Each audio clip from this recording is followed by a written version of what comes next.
Hello and welcome to another episode of Beyond the Arches. I'm your host, Dr. Daniel Noorthoek. Today we have a special guest, a patient of ours, Justin. Hello, Justin. Welcome. Hi, Dr. Dan. Thanks for having me. Thanks for coming on.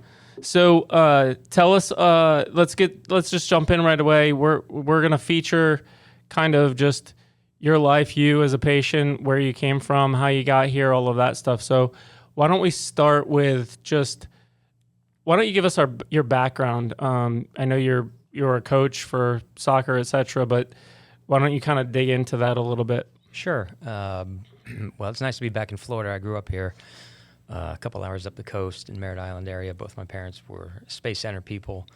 Went to high school at Merritt Island High School, played college soccer at Radford University in Virginia. Had a little bit of a pro career, not the most Where successful. in Virginia is Bradford University? Radford. Radford. Yeah, Southwest Virginia, so right next to Virginia Tech. Okay. Yeah, right across the New River. By Roanoke and in that kind of corner. Yep. Yeah, exactly. We used to, not to interrupt, I'm sorry, and I promise this is your show, not mine. We used to I went to VCU for a year of my residency. Oh, cool. And in that year, I went on 2 missions trips to Wise County, Virginia, where we just went there and took teeth out all day. So I've been in that area quite a few times. Yeah, I would imagine that part of rural Southwest Virginia, particularly back when I was there, there's a big gap in like dental coverage. Big needs, for sure. Yeah. So you ended up there how? Sorry. Soccer scholarship. Yep. And I did so well academically there that after 3 years they told me to leave because I failed out. And it's okay. I'll jump ahead to say I have a master's degree now from NYU. Everything's okay. But you made up for it. I wasn't ready to be a student back then. I was a soccer player, so I had a little bit of a pro career. I played for a team a few hours up the road from here called the Orlando Lions, who are now Orlando City of Major League Soccer. This was before that league existed. Okay. And then I played in England for a team called Boreham FC. Very cool. Yeah. And anyone that watches the Welcome to Wrexham reality TV show would probably know Boreham because there's a few times that those two teams play. I'm more of like a Ted Lasso level of education. Yeah. Tell me what it was like to live in Europe playing a professional sport. Was it pretty neat? Was it overwhelming, exhausting? What was that like? It was all 3 of those things. It really was. It was a dream of mine. Growing up early, I was sort of infatuated with the idea of playing in England, and it wasn't a thing that Americans did back then. And I was only able to do it from one connection with the Orlando Lions, set me up with the manager at Boreham FC, and they said, sure, fly over, we'll find a place for you to live, and we'll see how good you are. The day I arrived, I called them to let them know my plane had landed, and they said, good, we'll come pick you up for training. Wow. So I got off an international 7-hour flight from New York City and went and did a training session, but had a great time there. It's definitely a job. It's not, having fun with your friends and kicking a ball around. It's extremely serious. Your teammates are paying their mortgage based on whether you win or lose. Everyone's on a win bonus. At that level of the game, the salaries aren't super huge, and this was the late 80s. Yeah. So you can imagine. But it's still one of the best things I ever did in terms of my development, not only as a soccer player and then eventually a coach, but as a person, to sort of uproot yourself and go live in a different country, albeit a very similar one. Sure. We're not that different. Yeah, it is very similar. We share, obviously, the language, but also a relatively similar lifestyle. I was lucky, I think, where I lived just outside of London. So I was able to go into London a lot and just sort of wander around. It's a great thing to be able to do when you don't have a ton of spending money. There's a million things to do for free in a mega city like that. There's museums you can wander in and out of, and bookstores and parks, and you eat some cheap street food, and really it was a mostly good time. Largely plagued, though, with the stress of trying to make it as a professional. The level of competition is through the roof. I kept a journal back then, which I eventually turned into a book. And that journal is just sort of like a record of my anxieties day on day about how I was doing, how I'm fitting in, what my level is like. Are they going to sign me permanently? Will I get a work permit, et cetera? So, wow. Yeah, it was a lot.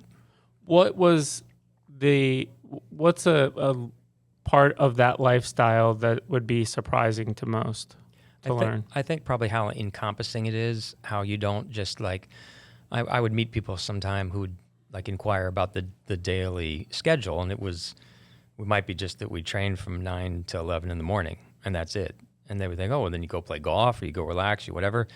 No, you pretty much take care of your body all day long. You're thinking about, well, we trained 2 days in a row. Today was kind of heavy. Now we have a game tomorrow night. I shouldn't. It's a nice day, and it's not always that nice there, but it's a nice day, but maybe I shouldn't go to Hyde Park. Maybe I should stay inside and rest. Maybe I should try to get a nap in the afternoon. Maybe I should go get a massage or stretch. I got to get a lift in. And then you play the game. You think about the game obsessively leading up to it. Just basically devours your life. It does. You think about the game leading up to it obsessively and the opponent, and then you're up half the night thinking about how it went. That was when I would do my writing. I'd write in my journal. I kept a complete journal of how every game went. And for me, it probably contributed to me burning out a little bit early. I played my last game at 28. When you were journaling and such, when you're playing, did you live with another player? Did you live with anyone else, or were you on your own? Not quite on my own. I rented a room in a house from a local family. So nothing to do with another soccer. So you didn't have that sort of. The team had the connection. They set it up, and so I rented. It was actually really nice, top floor of a house in a really nice neighborhood. And only 2 different times did the house get broken into when I was there. Only twice. One time they came into my bedroom. Oh, wow. In the middle of the night. Yeah. Wow, that's wild. Luckily, it was a couple of young kids thinking that no one was there. And when I realized what was going on, I just sort of yelled. They ran out. I think they were as scared as I was. That's incredible. Yeah. I'm glad you're okay. Thank you. Was soccer your only sport when you were growing up? Like, was it the only thing that you could think of? Was it the only thing that you did? Or were you also involved in baseball and swimming? And started with football. Okay. But I wanted to be a wide receiver. And if you know anything about like pee-wee football, nobody throws. Right. So I'm like 10 years old, 11 years old, and I'm running out. Nobody throws because they can't. They can't throw. And I'm running these out patterns and hitch and goes and things like that. And like it's a run play. And my job was just to drag a defensive player away. Yeah. And it was really frustrating. And then I saw friends of mine playing soccer, and I realized, well, the goalkeeper gets to catch the ball. That's his actual job. You stand in the goal and they shoot, and you try to make the save. And so I got drawn to that position for that reason. Is that what position you played? That's it. Yeah, I was a goalkeeper. Wow.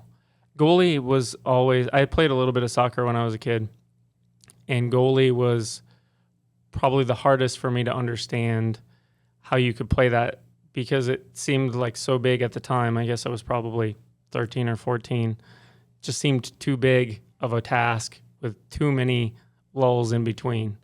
And what's funny is I played catcher my whole life. Mm-hmm.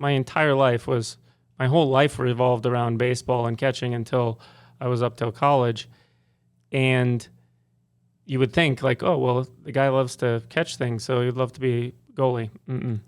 Well, you're right, though, because the catcher is involved every pitch. Every play. Every pitch, and you're calling the game, so goalkeeping is, I kind of equate goalkeeping to sailing, because sailing is, for anyone that's ever had a sailboat, a good sailing replicator would be to stand in a freezing cold shower, tearing up $100 bills, and then have someone come along and scare you every now and then. And goalkeeping is sort of like there's long periods where you say you're really not involved in the game, but you're aware that you could be catastrophically involved at any moment. You could make a terrible decision and misplay a ball and cost your team the game. Yeah. And that did happen over, X-year career. I had a couple of days like that, and that's not fun. No. At all. No. Give us a top memory from that period of time, either college or playing pro? Sure, I have one I always go to. When I played for the Orlando Lions, we did a preseason tour of Scotland, the summer of 1988, and so it was to get ready for our season, but the season in Europe had already begun. So we played these games. They were just exhibition games, but the teams made a big deal out of it because it was very rare for an American side to come over. So we played Glasgow Celtic, who are a very big, very famous club in Scotland, and won the European Cup in 1967. We played St. Mirren, a smaller team also in Glasgow. That's where I played my first game. I didn't play the Celtic game, but I played against St. Mirren, played really well. Next, we played Aberdeen, also another big team, played well against them. And then the final game was this team, Dunfermline Athletic. Dunfermline Athletic were in the second tier, the second division of the Scottish League at the time. This is over a period of how many days? About 3 weeks. Okay. Yeah. And because they were the smaller of the teams, they made a bigger deal out of the fact that this American team was coming to play them. So I wouldn't say they packed the stadium because it probably held, 28, 30,000 or so, but it was mostly full. And I started that game, and the what they call terracing behind the goal that I was in, there's no seats. The fans just stand, and they are absolutely massed in there, and they're singing the whole time. And for a kid who grew up in the 70s in Florida, dreaming of that kind of thing, that kind of atmosphere, which doesn't exist in this country. It sort of does now, but it certainly didn't then. That actually happened. It was unbelievable. But it got even better because I was splitting halves with another goalkeeper who just happened to be my boyhood hero, a guy named Winston DeBose, who played for the Tampa Bay Rowdies. He was about 10 years older than me.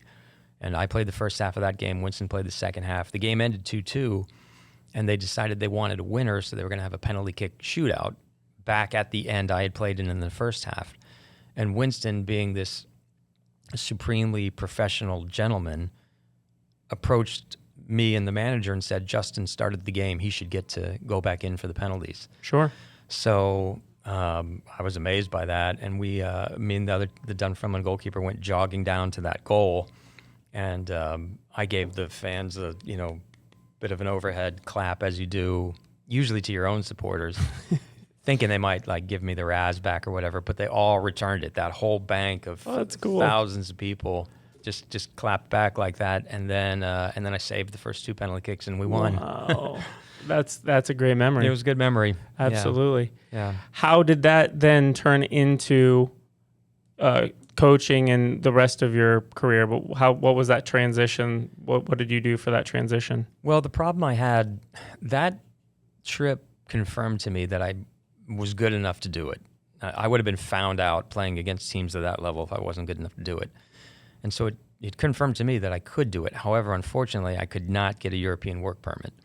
It was very, very restrictive back then. I think it's loosened up somewhat now, but if you hadn't played full games for the U.S. national team, which I had not, you really couldn't get a work permit in order to play in those countries. And so it didn't really go anywhere. So I went back to Boreham, which was in England in a lower level, and now you're talking about playing in front of a few hundred people for $50 a week, so sort of like single A ball at best. Sure. Rookie league ball maybe, Yeah. And I still enjoyed it. It was still a good level, but I realized it was somewhat unsustainable. I got to be about 26, 27, didn't have a college degree, and I had to start thinking a little bit more long-term. So a friend of mine had gotten a head coaching job at a university in North Carolina, at Elon University. He said, hey, listen, if you come here as my assistant coach, we'll pay for your degree. You can finish your degree and coach and get a degree free and clear with no debt. And so that's what I did. Wow. Yeah. And was coaching something you had really ever thought about before that? I know you said that you proved to yourself you could do it and that was part of it, but what was it about coaching that kind of drew you to that life? Particularly goalkeeper coaching, because it didn't exist when I was a kid. So I had to figure it out by myself. I watched, like I mentioned, Winston DeBose. I watched him playing for the Tampa Bay Rowdies on old channel, WTOG, channel 44 out of Tampa.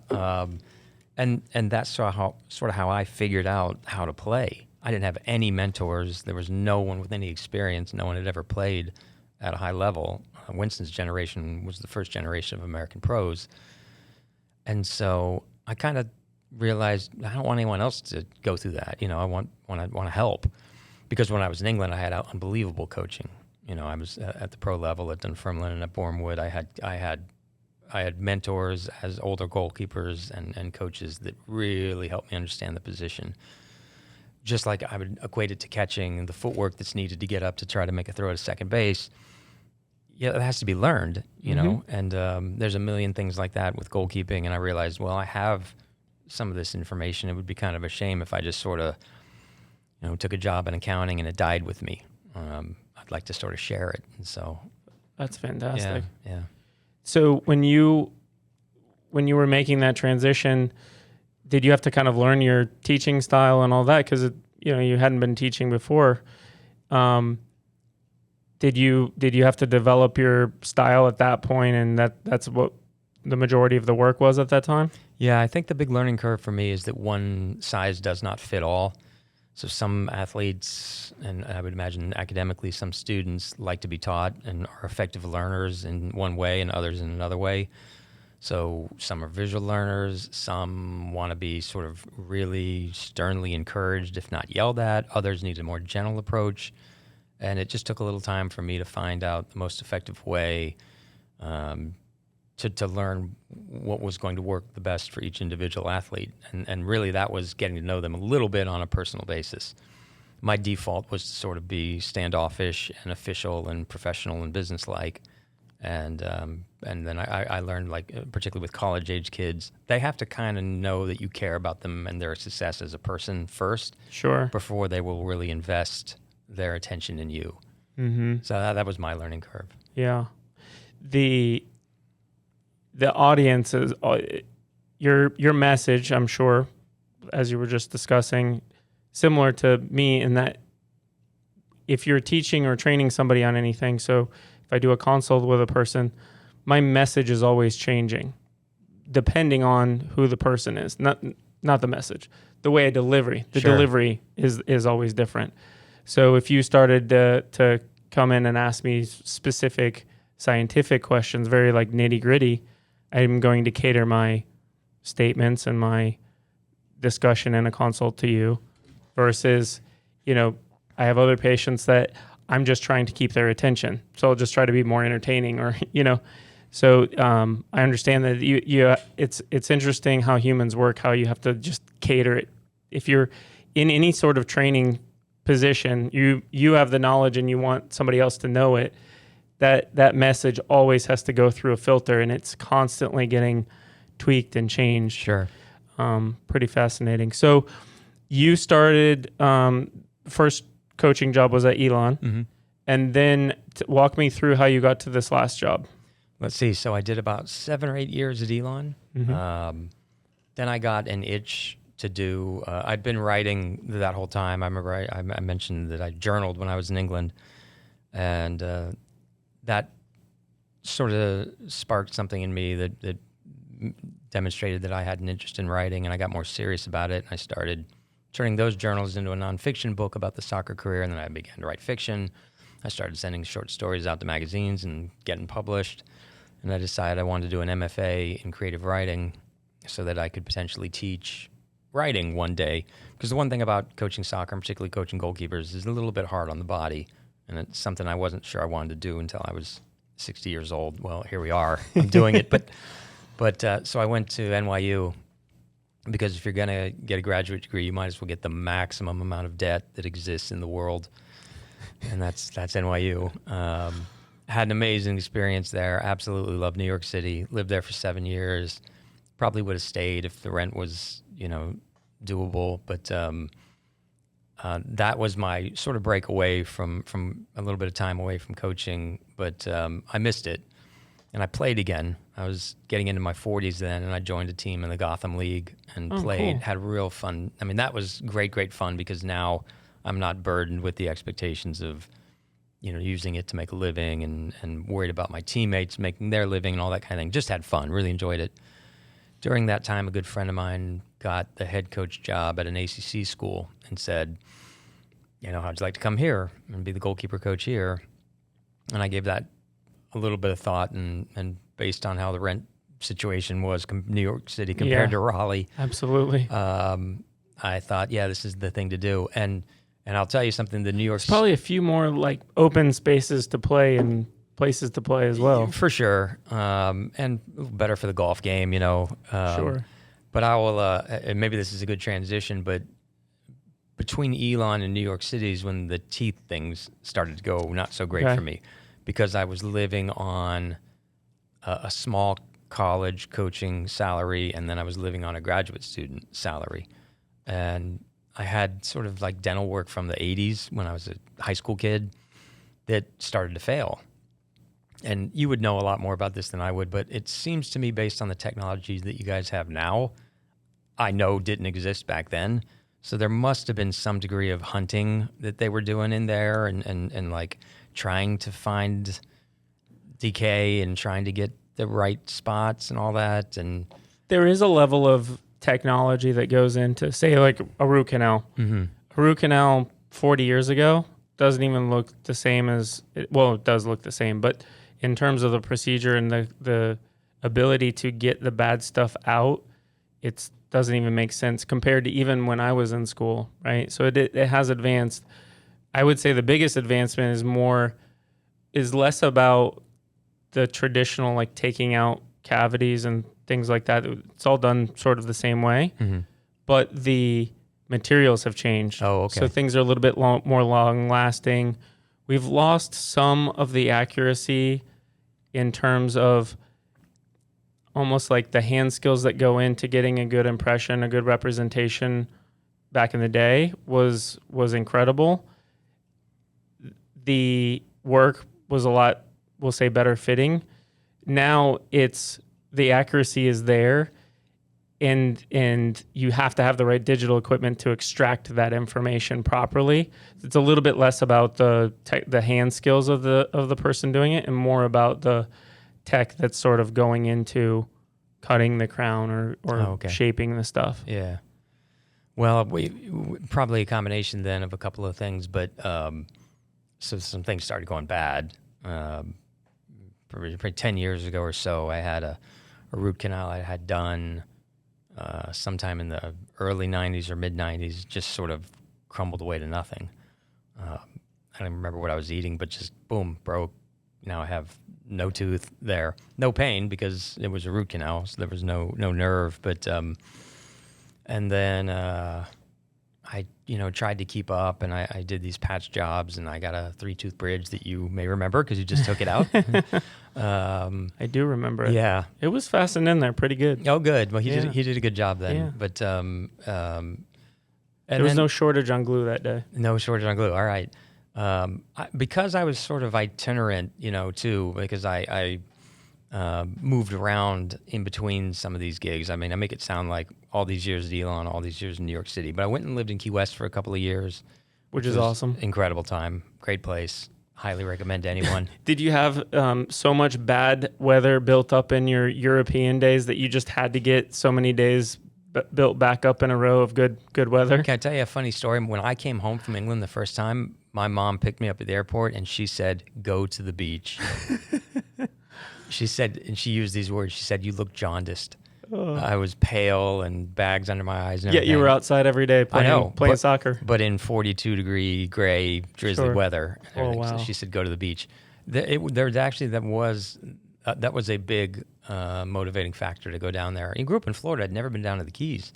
Yeah. I'd actually never been down there. And I just decided I need to go all the way down and really detox for the stress of playing that position. And how long were you down there? I was down there 3 different times for a year each time. Oh, wow. The problem I had down there is making a living. It's you have to just sort of work a service industry job. It's sort of tough to go from professional athlete to bellboy at a resort hotel, which is what I did. I finally found the perfect job the last time I was there. I worked at the Key West Aquarium, wow, that's cool. Giving tours and feeding all the animals and hand feeding turtles and things. And that was, I think I was 39 then, and I think that was a great way to spend the last year of my 30s. What a place that is. Amazing. Yeah. Yeah, clearly you miss it. That'd be a dumb question. I'd do that again. Yeah. Okay, so now you live in North Carolina, mm-hmm. and I know that you recently have kind of gotten into different hobbies. Tell me about your hobbies and how you fell into those. Not fell. How did you find those or pick those as your hobbies? I kind of, so when COVID shut us down, I was at a state school at the ACC school, and we got shut down, and I had all this time, and I have this little project car, a Toyota MR2, and I never liked the finish on it, and I'd always thought, I bet I could paint a car. I bet I could just do that. Like, it's really small. How hard can it be? Very, very hard. But I had time. I wouldn't even try it. I watched lots of YouTube videos, tons. and I painted it, and it came out amazing. And that was 5 years ago, and it looks great to this day. And so then I had friends who would get like a dinged up fender, and I'd say, let's go to a junkyard and get another fender, and I'll paint it. And so, they would do that, and I would paint it. And then my wife worked at a physical therapy clinic, and there was an older patient there who didn't really have any family in the area, and she had the front of her car sort of caved in, and we wanted to help out. And so I went to a junkyard and bought a fender and a hood and painted it and put it on there. And wow. And I really enjoyed doing that because it's funny, as you start getting older, there's a really neat thing about taking something old and making it new again. That feels really satisfying, and you can almost internalize it and make it personal. Like when I work on my MR2, which is a 93, I replaced like the steering rack, and I was like, wow, this thing's in terrible shape. Makes sense. It's 33 years old. And then I'd think, geez, I'm 58. Now I met a guy, and he's got a Lotus Europa with the worst paint job you've ever seen, just all gouged up. And does he have a story on this paint job? Yeah, for people who don't know, Lotus is a small specialty high-end car maker in England, but in the 60s and 70s, they made much more inexpensive, almost kit cars. And the Europa was one of those, fiberglass bodied. And they went through a period where they weren't very valuable, and you could pick one up for a couple $1,000s, and then people would butcher them. And so somebody took it to Mako. And I'm not here to slander Mako. Those guys actually know how to spray paint a car, but they will not do any prep work on it. So if you bring a car in that has, like, you drive through a puddle on the way there and there's mud on the car, they'll just paint right over that mud. Wow. And that's what this car looks like. And so when I get back to, after we're all done here and I'm back in North Carolina, I'm going to spend a couple of weeks stripping that down and giving it the life it deserves. Do you fully nerd out on equipment and things? Like, do you have a space to sort of do these type projects? Do you have like a barn or like a storage unit? Or I don't have the space I'd like to have. I do have a big covered patio that, we're lucky and we live on a lake and it faces the lake, and it's a really nice place to work, and it's a great headspace for me. A lot of people don't like working on cars, doing body work, because it's so repetitive. I mean, you have to I'll sand the car down 7 or 8 different times. wow. But I find that therapeutic. And I like being able to see progress when I do this kind of manual labor, because it doesn't really require any of the higher functions of my brain. I'm not sure how much capacity of that I have anyway. So it's nice to just, be able to rely on the real basic stuff. In the limited time that I have gotten to know you, I can tell you have plenty of mental faculties. Well, the other thing is writing. So I eventually turned those journals into a nonfiction, a memoir of my time playing overseas, a book called Small Time: A Life in the Football Wilderness. And then in 2023, I published a novel called Thunder from a Clear Blue Sky. I gave a copy of to the office staff today, so you guys have a copy. But absolutely. And it's highly surreal. So I don't know, my wonderful Midwestern mother-in-law and her book club read it last summer, and then I met with them, and they had questions. Were you able to answer them all? Sort of, but I mean, they just didn't, they had a hard time with the premise, and they didn't really understand why anyone would write a book where, the things happen that happen in it. And so that was a hoot, though. I love that. Yeah. That must have been pretty fun. It was fun. Yeah. So now tell me about how you found Done in One, and also maybe more or less like just full arch. Like, how did you learn that this was something that you were going to need yourself? Was it homework? Did a dentist sit you down and look you straight in the eye and say you need to do something? What was that part of the beginning part of your journey? Yeah, so the 3-tooth bridge that you saw, things weren't so bad then. But when that dentist did that job for me, he saw in his x-rays there were problems coming, especially in the lower arch. He said, you got a lot of these gum level fillings. That's where my teeth really went bad. I got these cavities along the gum line. And I remember a tech one time telling me, when the doctor was out of earshot, this won't last. She said, just so you know, wow, there's like stress on this, when you have a cavity on the biting surface, then it'll last basically. But when it's on the side, just because the biting forces, there's flex and things like that, and these pop out eventually. You know, it just might not last on you. I don't know if this applies to you, so I'm going to cut you off again. I don't know if this applies to you, but I was thinking about it yesterday when we were speaking. We see, and again, this may not be applicable to you, but if I see, we'll say a triathlete, right? High-level triathlete, there are a lot of them that are in the tip-toppest, best shape of all time that have pretty wild tooth decay and these big, massive problems. And basically what it comes from is they breathe in and out of their mouth pretty heavy all the time. So their saliva is evaporated or not doing the job that it should. And they also consume most of their energy, and their hydration and things has sugar in it as well, which is another problem.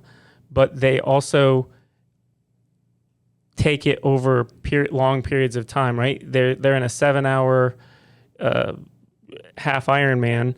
In that 7 hours, they're going to be constantly hitting with energy drinks and, you know, protein gummies and whatnot. So I don't know if that applies to you at all, but I was thinking that as I was looking back to your teeth and sort of the problems that you were facing, there's got to be some sort of answer that kind of gives a little bit more of a clear picture. And I was wondering, I was going to ask you today if you thought that contributed, that kind of higher level you're on Gatorade and stuff quite frequently. It's so funny you say that because I'd never made that connection, but I think there's probably a direct correlation there. Mm-hmm. I made it a point of pride to maintain the same body I had as a professional athlete that I have today. Everything still works the same. My knees, hips, ankles, all my joints are the same. I can still play a little bit. I've replaced soccer with tennis. I played competitive league tennis. I'm a 4.0 USTA player, which isn't bad for my age. But yeah, so we do camps all summer, 5 or 6 weeks of soccer camp where you're just sucking down Gatorade constantly. Mm-hmm. And then also I'm a little bit more of a soda hound than anybody should be. And I'm sort of using this as a wake-up call. We all have vices. Yeah, and it's I don't drink coffee, and so my wife calls soda my children's coffee. I'm using this as a wake-up call to move away from it, and I've replaced it with a protein shake in the mornings. But you mentioned, did someone set me straight, or was there a wake-up call? Yeah, the dentist that did that 3-tooth bridge said there's a lot going on in there that I can see. A lot of these fillings that you have along the gum line are loose. They have decay behind them, and in some cases, the tooth's going to go bad and need a root canal. I'm amazed it hasn't happened yet. It looks like the decay is into the nerve pulp. And if you can imagine a tree that's been half chopped down from one side, you just don't have any strength in there now. Mm-hmm. And these teeth are going to start breaking on you. And never has a person been so right, because it was an amazingly fast process. That would have been, I think, I was right before COVID. I had that bridge done. And in the first couple of years of COVID, it seemed like every couple of months I'd be eating something and a chunk of tooth would break, would break off in my mouth. I'd be eating something soft and suddenly I had something hard in my mouth. And so that can only happen so many times before you have to stop living in denial. So I then started looking into it. I knew, and he worked up, he's like, well, here's what it would cost. I'll give you an estimate for me to fix everything. And I think that was something around $23,000. And he even said, this is not necessarily the way to go, because this is mostly patches and fixes, and you probably need replacement teeth. You probably need implants for most of these. So then I thought, well, is that jarring emotionally, or had you already been beaten down sort of enough that it was just water under the bridge, a little bit more of the same? It was almost soothing in a way. It was almost like telling me, the worst has happened. It has come to this. So now let's surrender. Let's do what it takes to fix it, Mm-hmm. And I'm not afraid of needles. I'm not afraid of dentists. All those years, this stuff started going bad. It started going bad because I couldn't really afford to do as much as I should have done. So I really wanted to have an opportunity like this. I just wasn't in the position to do it. And you're not alone. I know. I wish everybody could do it. It's already here. I'm only day. Well, we'll get to that, but I know it's life changing. But so I did start looking into it, and then it just gets easy. Then you have a few months where nothing happens, and then there's no pain. And that was almost one of the concerning things for me was like a tooth would break and there wasn't any pain. You would think if a tooth broke off at the gum line, you'd feel it, but I guess the nerve was already dead. Yeah, just like you, the body, it more or less kind of just says, well, this is it. This is I mean, it. there's a scientific reason behind it, but okay, interesting. A few months would go by, nothing would happen, and I would just sort of easy to live in denial for a while. But then there was just, there was one too many. And then I would get abscesses, because obviously there's active infection, and an abscess is a level of pain that doesn't really let you function. Mm-hmm. Whatever you're supposed to be doing that day, or if you're trying to sleep or whatever, you're not. So it was really just about a month ago, or maybe 6 weeks ago, that I sort of told my wife, like, we're finally in a little bit of a decent place financially. We'd both been out of work for a little bit of time, but then both got jobs, and everything was okay.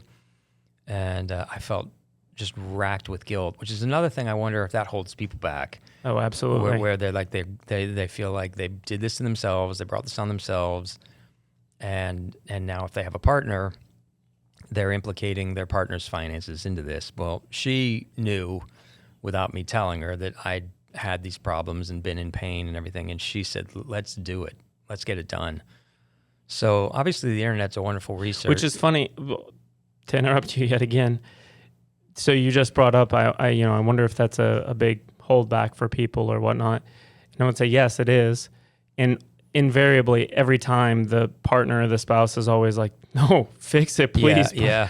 We'll both get second jobs, because they want their partner. The reason why they're with you is they want you to live a full, healthy, amazing life. Sure. But you would hold yourself back from that because you didn't want to burden the relationship. So that's right. It happens very frequently. Yeah. Well, I started doing research on full mouth restoration, so I learned about all-on-4. Seemed like it was the industry standard. There's others, as you know. Oh yeah. Yeah, lots of others. Yeah.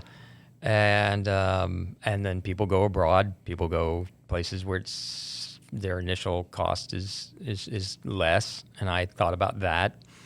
Never really seriously considered that because I want to sort of have wherever I get this done, I want there to be an ongoing relationship for follow-ups and things like that. Yeah, responsibility. Yeah.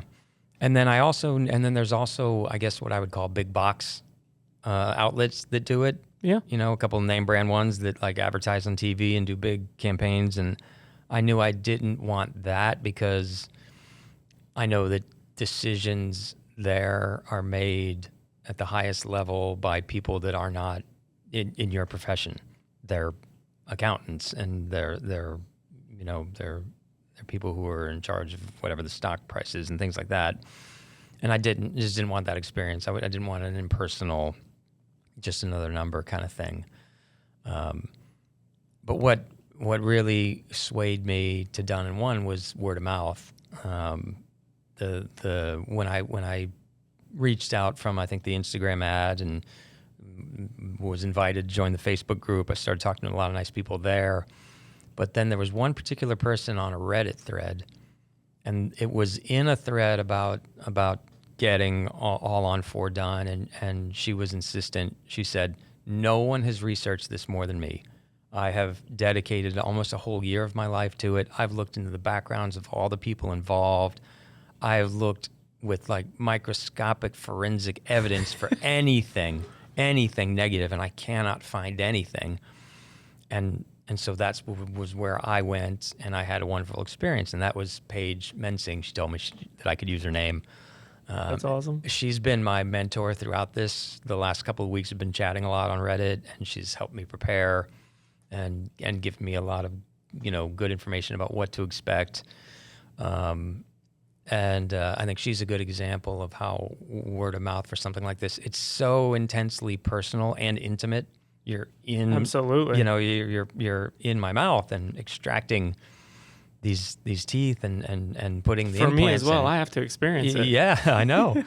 So that's what I was looking for. I was looking for some people that would, and everybody says this, but I got talking to Paige a lot in particular, but everybody says that they feel like,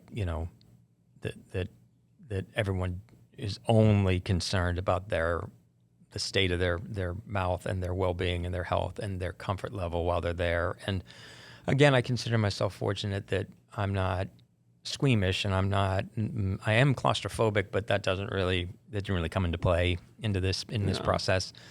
Not really afraid of needles. I just never really had the financial opportunity to do it, and we only were able to do it due to some family generosity and good timing. You guys were running a special, and we paid cash, didn't finance it, and that helped also. And my experience was a little different than Paige's. She said, "Oh, you won't remember the procedure at all. The halcyon you'll basically be knocked out, and then you'll go back to the hotel and you'll sleep all day and you'll sleep all night." That was not me, which is fine. I was not in any pain in the procedure. I mean, you were there with me, and I was. Right.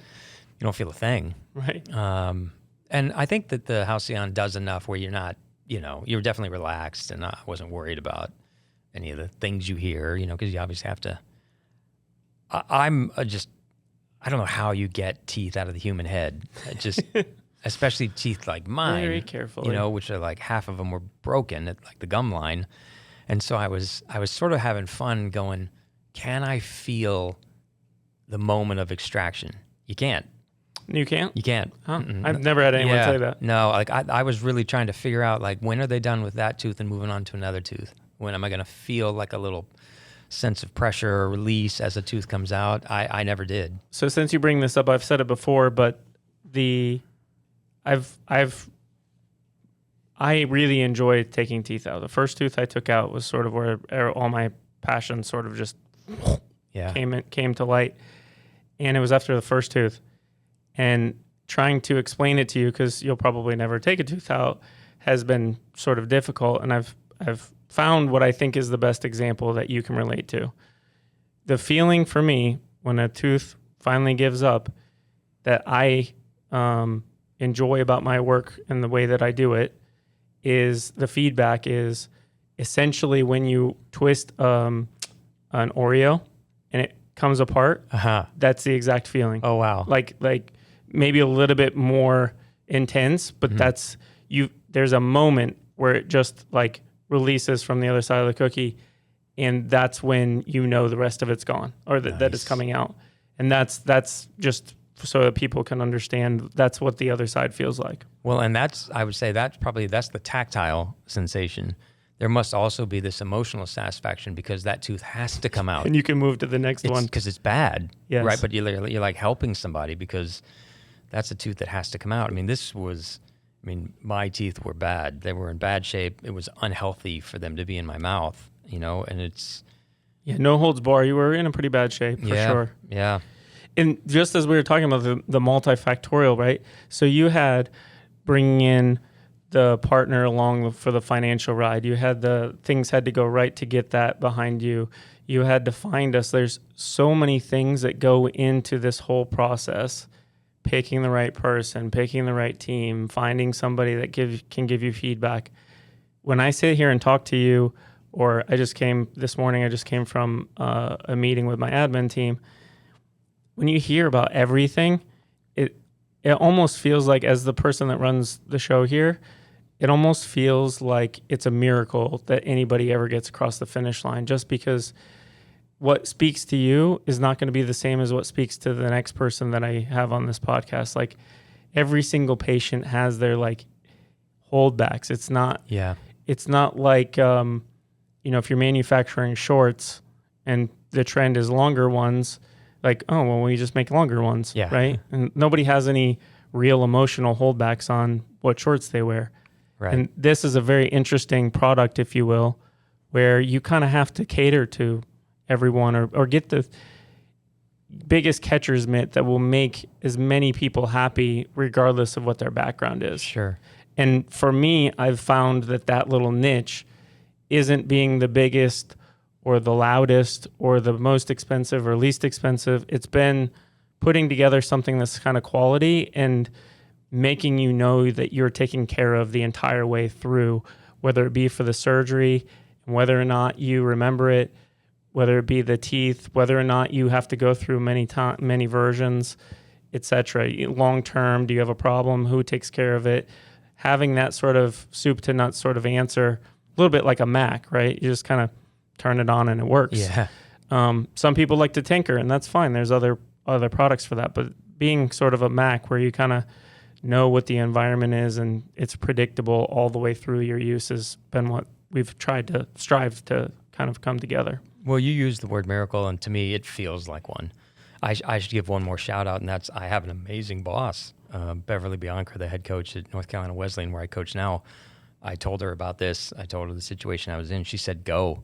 Take as long as you need. Get down there. Get it done. So many things have to fall in line. The holes of the Swiss cheese have to line up so perfectly. It's insane for this to happen. I am sitting here talking with you now, still kind of in disbelief that I've actually done it. Well, why? Well, let's talk specifically. The big reveal of this podcast is that how long ago was it that you had surgery? 2 days ago. 2 days ago. Yeah.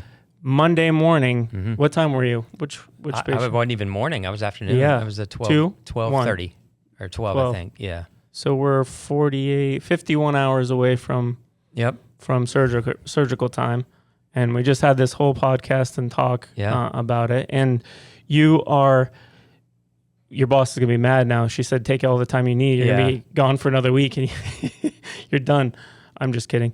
But walk me through. I think it's awesome that, it's a variable experience, right? Sure. You're a very healthy person. You're very fit. Mm-hmm. Obviously, that's the majority of what we've kind of talked about. So you're a little bit unique in how good you've healed. But in terms of you also are one of the ones that sort of hit the home run in terms of the teeth that you wanted and the teeth too. So you're actually done until the finished ones go in, correct? That's right. Yeah. Yeah. So you went, congratulations. You're pretty much done. Yeah. Well, and again, Nadia is absolutely amazing. She is. Everyone that you have is amazing. But Paige in particular had a great experience with Nadia, and she's like, get Nadia. So I made sure to get Nadia. And Nadia was, she's kind of an artist. She's got the aesthetic side of it down, and she. Did you know that she started as my surgical assistant? I did. Oh. She said that. Yeah. And I can see the satisfaction of that, but I also get why she does, what she does now. But Monday to today, financially, I know is a burden for some people. I know people are afraid of pain. I didn't really have any pain whatsoever in the process. And I'll say, again, that the Halcyon didn't really have the effect on me that I think it is meant to have on most people. Well, actually, so my whole position, whether a person doesn't remember anything or whether they do, my intention with the Halcyon is to make it so that you're comfortable enough, feel taken care of, and aren't hard to manage both from the surgical side and just from your own fear. Okay. And as long as it can get to that point, then it's no problem, which so far is, other than the 3 or 4 cases I did under IV sedation back when I did that, which didn't go well, and I hated it, and it was not safe and not good for the patient.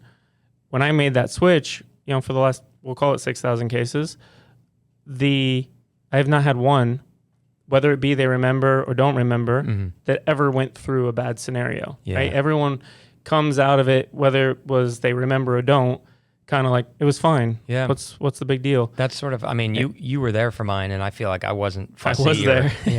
I don't remember being like twitchy or fussy. No, you were anything. great. Yeah. Yeah. So, I then thought, well, maybe I'll go back to the hotel and I'll be tired and I'll sleep. I was actually kind of wired, and I was probably hyper fixated on bleeding and controlling that. And so I was changing out my gauze really regularly. And that just kept me up and down. I probably should, if I was going to recommend anybody, I would say don't worry about the hotel sheets that much. Just They're used to it by now. Throw a towel down and lie there and do what you got to do. I kept sort of getting up and changing the gauze and everything. But by 7 or 8 o'clock that evening, the bleeding backed way off, and you were telling me you were a little bit concerned psychologically of having to go without the teeth, and that wasn't a big effect. And you expressed gratitude that you didn't have teeth because you were able to manage and focus just on that. Yeah, I see now going through the process. I don't see how you could that first night. You have to be able to, manage the bleeding and have the gauze there and let the gums do whatever they're going to do without, a prosthesis. I'm not going to be able to say that. Prosthesis in place. And it's funny because then I woke up. I got a decent night's sleep, and I woke up Tuesday, and I definitely had swelling. The gums themselves at that point were swollen, and I thought, gosh, they're probably going to send me back home and say, nah, we can't put the teeth in yet. You have too much swelling. Nadia was like, no, this is fine. It's perfect. The teeth will actually sort of shape the gums.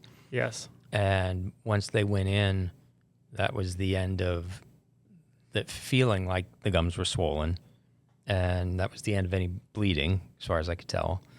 And you and I chatted after that, and I couldn't get over how normal I felt. Yeah. That's my favorite thing. I say it all the time. My favorite thing about doing this procedure the way that we do is the limited amount of time that I have to put you through regular dentistry and the amount of time that I get to know you, right? Like, it could have been me and it could have been Dr. Lax. If I had just walked on and Dr. Lax didn't have something else to do, you could have been there for 25 more minutes with her. Mm-hmm. Getting to know you and having the opportunity that you were willing to come on this, and we found that out through that. That's where it really, to me, shows off the efficiency in that we're doing what we want to do. Getting to know the patient being the majority of the time that you're in the office, more than like getting the teeth done, is sort of a sign to me that we're getting where we want to go in terms of like what we're providing. And so if you take your time that you've been in the office this week, you had about 2 hours for surgery day, and then an hour the first morning, and then you came back in the afternoon, correct? That same afternoon, yes. And was that 30 minutes or so? Yeah. Yeah, so we're at 3.5 hours, and then this morning was... Not even an hour, maybe 40 minutes. Yeah, so 4.5 hours. Yeah. And then putting the teeth in will probably be another, we'll call it hour by the time you high-five everybody, and everybody gets the ooh and ah and all of that, and you get to say how much nicer the zirconias feel, right? So your sounds are amazing. I'm sitting here listening as close as a person can listen, and I can't catch a lot. You might be feeling like you're caught up on a couple words here and there. I would tell you that most of that is going to even be worked out from the smoothness of the zirconia. Nice. And it's almost kind of funny that the change that you'll feel in changing from the temps to the zirconia, you're going to essentially be blown over at the difference, to the point that you'll say, I'm sure, I can't believe anyone ever had to wait for 3 months. And that still blows me away that we used to have people wear that plastic temporary for 3 months with the discomfort that they didn't know that they were in. Right. But once you sit them in the zirconia, it's like, how would I have possibly lived for 3 months with this? 6 months, some places that I looked into. Yeah. And so that's sort of the value, is getting something that's predictable and what you wanted, but also giving you an experience and new people, new friends down in Florida that you can call and rely on to help, but do it in this like limited window and this without compromising any of your results.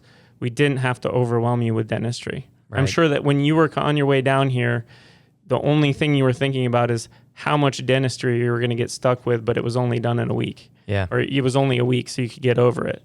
but look how little dentistry you've really had to be exposed to. It I think is really cool. I think probably for anyone whose primary source of hesitation is the amount of dentistry, because some people are just not comfortable in the chair or afraid of needles or afraid of pain. The human mind is capable of imagining any scenario as so much worse than it turns out to be. And I've lost count of the number of things. Like I had an endoscopy done, 20 years ago or so, and they're like, we're going to put this tube down your stomach and you're going to be awake for it. And I was horrified by that for weeks leading up to it. And then via the miracle of medication, it's as if it didn't happen. But even things sometimes that you're not medicated for, even things that you're really afraid of and really worried about, it's probably some sort of evolutionary thing that our mind does to sort of brace ourselves and prepare ourselves for the worst. Protection, yeah. Yeah, and it doesn't turn out to be that way. And in fact, I'm already in a funny sort of way. I'm already sort of mourning this being, I'm glad I have another 5 days until my permanence, because I'm enjoying being around everybody that's making this miracle change in my life. And it's again, so fun.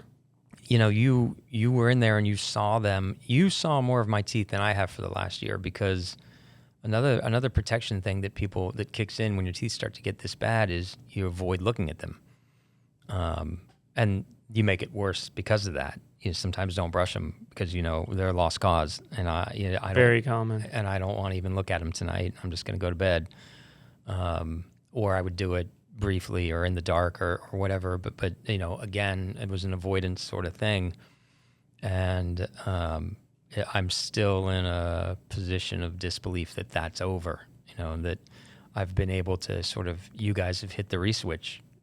The reset button for me. Yeah. Everybody goes through life with regrets, and there's not many where you actually get to fix it, Right. And I can't fix that student loan I have from NYU, but this one is fixed, and I'm sure it'd be better that a person just keep perfect healthy teeth their entire life. I didn't do that. Okay. So now taking that as read, what can we do about it? Well, this, and it's spectacular. Yeah, it's very, very rewarding. I could sit here all day and talk to you. You're very fascinating. Your story is unbelievably awesome. I have no doubt that everyone's going to really enjoy it. And I'm sure you'll have to pay it forward as Paige did for you. I absolutely will be. Being reached out to. I will, for sure. I've got a couple of good friends. I know we're wrapping up, but real quick, I confided in friends that I was going to do this, and the reaction was sort of 50-50. The people with good teeth were like, oh gosh, that sounds horrible. And then I had others say, please tell me exactly what that's like. And I think I might want to do that.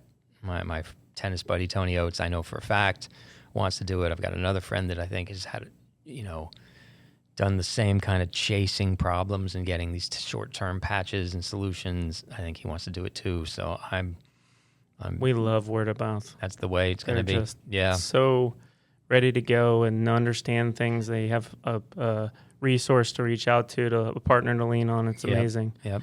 Did you join the lifetime warranty? I did not. Okay. I didn't. Yeah. So 2 year. I got the 2 year. Yeah. Walk me through real quick. I know we just tried to wrap up, but walk me through what your rationale or what's your line of thinking? Why did you choose that versus lifetime warranty? And by the way, we have it set up completely so that the decision, whatever decision you make, I'm not sitting here judging you. I really don't care at all. It's just two different routes that we wanted to be able to offer to people. Right. And so most feel the pressure to go down lifetime. So now that I just found that out, I would love to understand your rationale. Meaning I'm questioning you on it, but not why didn't you? Right.